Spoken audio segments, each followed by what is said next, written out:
ఒక రాజు ఇశ్రాయేలీయులకు సైన్యాధిపతిగా, ఇశ్రాయేలీయులకు రాజుగా సింహాసనం మీద కూర్చున్న దావీదే సింహాసనం దిగి మోకాలేసి ప్రార్థించని కన్నీటితో ప్రియులారా.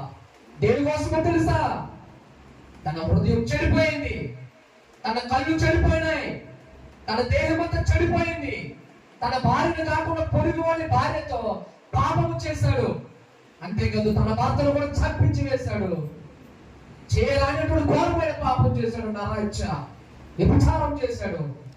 ఆయనకు తప్పు అని అర్థమైపోయింది. రాజండి, మహారాజండి, కప్పుపుచ్చుకుంటే ఎవరు చూడరు రాజ్యంలో. కప్పుపుచ్చుకుంటే ఎవరు చూడరు ఇక్కడ. పోన్లే, మన సైన్యంలో ఒక సైనికుడి భార్య ఎవరు చూశాడు? ఎంతో కొంత డబ్బు ఇచ్చి కప్పుపుచ్చేద్దాం, లంచం ఇచ్చి కప్పుపుచ్చేద్దాం, చేసిన పాపమే కదా. ఒక 50,000 రూపాయలు పాడేస్తే, ఒక 1,00,000 రూపాయలు పాడేస్తే, లేదా ఒక 20,000 రూపాయలు పాడేస్తే, నేను చేసిన తప్పులు, నేను చేసిన పాపములు, నేను చేసిన దుష్కార్యములు కప్పుపుచ్చేసి నాకు సపోర్ట్ చేస్తారేమో, కప్పుపుచ్చేసి నాకు సహాయం చేస్తారేమో, కప్పుపుచ్చేసి నా తప్పును దాచిపెడతారేమో. నాకేం భయం లేదు, నాకేం భయం లేదు. నేను ధైర్యంగా తిరగొచ్చు రాజ్యంలో. ఈ ఆమె కాదు, ఎవడెవడ భార్య ఉందో వాళ్ళతో కూడా నేను పాపం చేయొచ్చు, నాకు ఎవడు అడ్డు లేడు అనుకుంటే ఆ రోజు దావీదు పశ్చాత్తాపపడదుగా. ప్రేరణ గమనించండి, బైబిల్లో ఉన్నటువంటి మాటలు ఇవి. పరిశుద్ధ గ్రంథంలో తన భక్తుల గురించి రాసిన మాటలు ఇవి. దేవుడు మంచిని రాయించాడు, చెడును కూడా రాయించాడు. దేవుడు బైబిల్లో మంచి చేసినప్పుడు ఆ రాజు గురించి మంచి రాయించాడు. దావీదు నా హృదయానుసారుడు, దావీదు నా హృదయానుసారుడు. ఒకరోజు దావీదు గొర్రెలు తినడానికి సింహం వచ్చేస్తే సింహాన్ని చూచి పాడేశాడు అన్నాడు దేవుడే. ఎలుగుబంటి వస్తే ఎలుగుబంటి చంపేశాడు అదే దేవుడే. గొలియాతు వచ్చి ఇశ్రాయేలీయుల ప్రజల్ని చంపేస్తానని బెదిరిస్తున్నప్పుడు సౌలు మహారాజుతో సహా బెదిరిపోయి దాక్కుంటే గుడారాల్లో ఎవరు లేరు. ఇక్కడ దావీదు అన్నలందరూ కూడా ఆ రాజ్యంలో ముందుకెళ్ళి యుద్ధానికి వెళ్తే బెదిరిపోయిన వాళ్ళు కూడా. కానీ చిన్నవాడండి, ముద్దుగా ఉన్నాడు, కుర్రవాడు, అందగాడు, బహు సౌందర్యవంతుడు, బుద్ధిమంతుడు దావీదు. చిన్న కుర్రాడు గొలియాతు ముందుకెళ్ళిపోయి కుక్కలా ఉన్నావు అన్నాడు అంతే గొలియాతుని. సౌలు రాజా సింహాన్ని చంపినప్పుడు ఏ ధైర్యాన్ని ఇచ్చాడు దేవుడు? ఎలుగుబంటిని చంపినప్పుడు ఏ ధైర్యాన్ని ఇచ్చాడు దేవుడు? ఈ కుక్కలాంటి ఈ ఫిలిష్తీయుణ్ణి, కుక్కలాంటి ఫిలిష్తీయుణ్ణి, అన్యుణ్ణి చంపడానికి కూడా నాకు అటు శక్తిని ఇస్తాడు దేవుడు అని దావీదు వాళ్ళు చంపేశాడండి.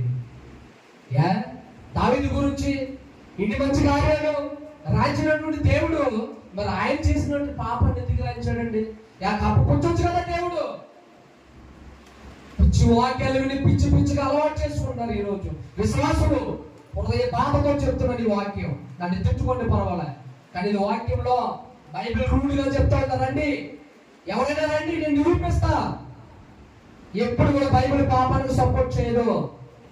ఎప్పుడు కూడా బైబిల్ పాపం చేయడం సపోర్ట్ చేయదు.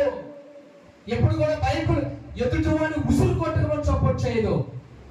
ఎప్పుడు కూడా బైబిల్ భార్య ఉసురు కొట్టడం సపోర్ట్ చేయదు. ఎప్పుడు కూడా బైబిల్ భర్త ఉసురు కట్టుకోమని సపోర్ట్ చేయదు. ఎప్పుడు కూడా బైబిల్ తల్లిదండ్రులు ఉసురు కట్టుకోమని యవనస్తులకు సపోర్ట్ చేయదు. బైబిల్ ఉద్దేశం ఏంటో తెలుసా? నువ్వు తప్పు చేసినా బయట పెడతాడు దేవుడు, నువ్వు మంచి చేసినా బయట పెడతాడు దేవుడు. కనుడుగా నిలబెడతాడు. అదే కనుడుగా అయిపోయి నువ్వు పాపం చేస్తే బలహీనుడుగా కింద కూర్చోబెడతాడు దేవుడు. ఈ రాత్రి వాక్యం వింటున్న బిడ్డలా ఏంటంటే, ఈ రాత్రి ఆయన రాకుండా ఎక్కడికి వెళ్తావు? ఈ రాత్రి దేవుడు వచ్చి నిన్ను తీసుకువెళ్తే నీ ప్రాణాన్ని తీసుకుపోతే ఎక్కడ పోతావు? అదే కంపులో, అదే ఉచ్చులో, అదే రొచ్చులో బతుకుతూ ఎక్కడికి వెళ్దామని నువ్వు పోతూ నీ కూడా నీ కుటుంబాన్ని ఎక్కడ తీసుకెళ్దామని అర్థమవుతుందా? ఈ వాక్యం నా మాటలు కాదు ప్రియులారా. బాధతో దేవుడి మాటలు తెలియపరుస్తా ఉన్నా. ఏమో ఈ రాత్రి నేనే పోవచ్చేమో. నాకు దేవుడు ఇచ్చిన పని ఏంటో తెలుసా? సువార్తను ఉన్నట్టుగా ప్రకటించు చెప్పాడు దేవుడు నాతో 2019లో. దేనికి భయపడ్డాం? నన్ను తిట్టుకున్నా పర్వాలే, వీడు పెద్ద గొప్పడు చెప్తున్నాడు కూడా పర్వాలే, నాలో ఏ నీతి లేదు, కానీ ప్రభుత్వాన నాలో ఉన్న దుష్కార్యాలు పోగొట్టుకుంటేనే బ్రతుకుతున్నాడు ఈ రోజు వరకు కూడా. జై జీవితాన్ని జీవించడానికి ప్రయత్నిస్తా ఉన్నా. అందుకే ఇంత ధైర్యంగా చెప్తా ఉన్నా. ఇందుకు సాధ్యం కాదు. దావీదు రాజు అండి మోకాలేసి ప్రార్థన చేస్తున్నాడండి.